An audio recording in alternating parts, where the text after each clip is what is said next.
Baiklah, assalamualaikum warahmatullahi wabarakatuh. Perkenalkan, nama saya Muhammad Wahid, NIM 19491145 dari kelas MI 5A.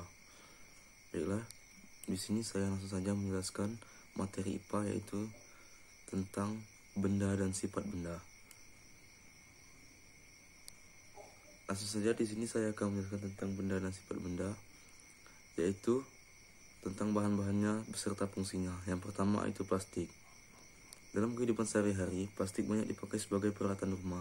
Sebagai contohnya yaitu adalah ember dan kursi. Sifat plastik yang berasal dari memiliki sifat yang kuat, lentur dan juga licin. Akan tetapi sifat plastik juga tidak tahan terhadap panas. Yang selanjutnya yaitu nilon. Bahan dasar dari nilon adalah terbuat dari plastik. Bentuk dari nilon adalah berupa untaian yang susah untuk dipisahkan.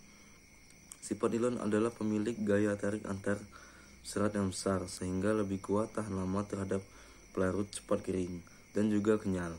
Peralatan untuk panjat tebing, jalan layang merupakan contoh dari pemakaian nilon. Sifat dari nilon adalah kuat dan ringan. Yang selanjutnya benang. Benang seperti yang kita gunakan sehari-hari diperoleh dari hewan ataupun tumbuhan.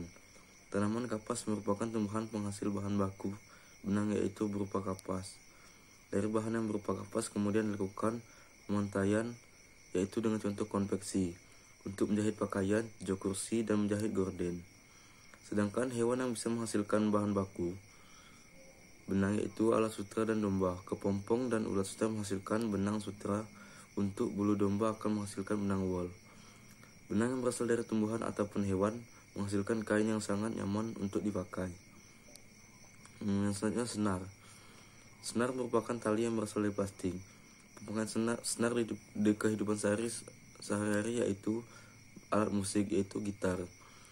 Dan juga terdapat juga pada alat olahraga, yaitu bulu tangkis. Yang selanjutnya tambang. Bahan tali tambang dapat berasal dari serat tumbuhan, plastik, dan kawat besi. Tambang juga dipakai misalnya untuk permainan tarik tambang dan untuk tali jangkar kapal. Yang terakhir yaitu selanjutnya. Baiklah, yang selanjutnya yaitu hubungan bahan dan sifatnya. Setiap bahan mempunyai sifat yang berbeda-beda antara bahan satu dengan bahan yang lainnya. Bahan yang akan kita pakai sesuai dengan sifat dan kebutuhan.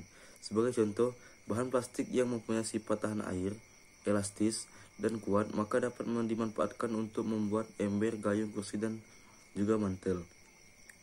Bahan baku kapas yang telah diproses menjadi benang dan mempunyai sifat yang menyerap ringan, hangat, dan juga memiliki serat halus, maka dapat dimanfaatkan sebagai bahan baku pakaian. Misalnya baju, spray, dan jok kursi. Sehingga demikian, pemilihan dari bahan baku yang tepat sesuai dengan kebutuhan yang kita dapat menghasilkan pemenuhan kebutuhan kita pula. Itu selanjutnya perubahan sifat benda. Suatu benda bisa mengalami perubahan, yaitu meliputi warna, kelenturan, dan bau. Adapun faktor mempengaruhi perubahan sifat, yaitu merupakan pemanasan. Pemanasan terhadap suatu benda bisa menyebabkan perubahan pada benda. Misalnya, es yang berwujud padat akan berubah menjadi cair. Yang kedua, pembakaran. Pembakaran terhadap suatu benda bisa menyebabkan perubahan pada benda. Misalnya, kertas yang dibakar akan berubah menjadi abu, dan kayu yang dibakar akan berubah arang dan abu. Selanjutnya, perubahan suhu. Percampuran air terhadap suatu bahan dapat menyebabkan perubahan suhu. Misalnya, air yang dicampurkan dengan pada semen, suhu akan menjadi meningkat, sehingga menyebabkan serbuk semen menjadi padat. Contohnya adalah karbit yang diberi air akan melepas gas, sehingga menjadi mudah terbakar dan dapat melebihi besi. Selanjutnya, pengaratan. Pengaratan terjadi pada besi karena terkena air. Besi akan bereaksi dengan oksigen sehingga dapat menimbulkan karat. Dan terakhir itu pembusukan. Terjadinya pembusukan karena adanya bakteri yang menempel, sehingga akan berubah sifatnya menjadi keras, bau, dan berwarna. Sebagai contohnya adalah buah dan sayuran segar akan menjadi lembek ketika membusuk.